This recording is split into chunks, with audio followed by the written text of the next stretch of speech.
তুলনা কমিয়ে দেন, you will be happy. নিজে কেউ না, অন্য কেউ না, তুলনা করবেন না। অনেকে আমরা তুলনা করি নিজের স্ত্রীকে আরেক নারীর সাথে, নিজের সন্তানকে আরেক সন্তানের সাথে, নিজের ভাইকে আরেক মানুষের সাথে করে তাকে ছোট করি। অনেকে দেখবেন ছেলে মেয়ে একটু ভালো পড়াশোনা করে নেই, বলে যে কি করলি তুই, ওই দেখ পাশের বাড়ির ওই ছেলে A+ পাইছে, যা তার পা ধোয়া পানি খা।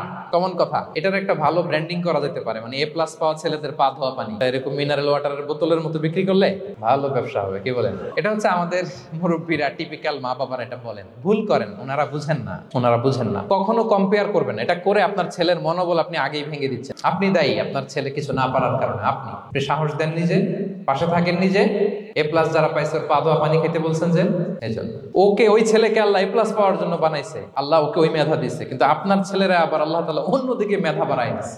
সে ওইটা পারবে, ওইটা ওই A+ ওয়ালা জীবনও পারবে না। আপনার ছেলে যেটা পারবে 10টা A+ হোল্ডার ওটা পারবে না, কারণ প্রত্যেককে আল্লাহ আলাদা আলাদা ফিচার দিয়ে, কোয়ালিটি দিয়ে, ইউনিকনেস দিয়ে পয়দা করেছে। প্রত্যেককে আল্লাহ অনন্য করে বানিয়েছেন। আপনার তুলনা আপনি নিজেই, আপনার তুলনা হয় না, আপনি জানেন না আপনার মধ্যে যে পটেনশিয়াল, যে কারিশমা, এটা আপনি বের করে আনতে পারেন না। ওই যে ওগুলো বলছে পা ধোয়া পানি খা, লেখাপড়া করলি না, কিচ্ছু করলি না, কিন্তু আপনি দেখা যাবে অনেক বড় ব্যবসায়ী হবেন, আপনি অনেক বড় দানবীর হবেন, you'll B a great contributor two society. এরকম আছে না? এজন্য কম্পেয়ার করবেন না কারোর সাথে।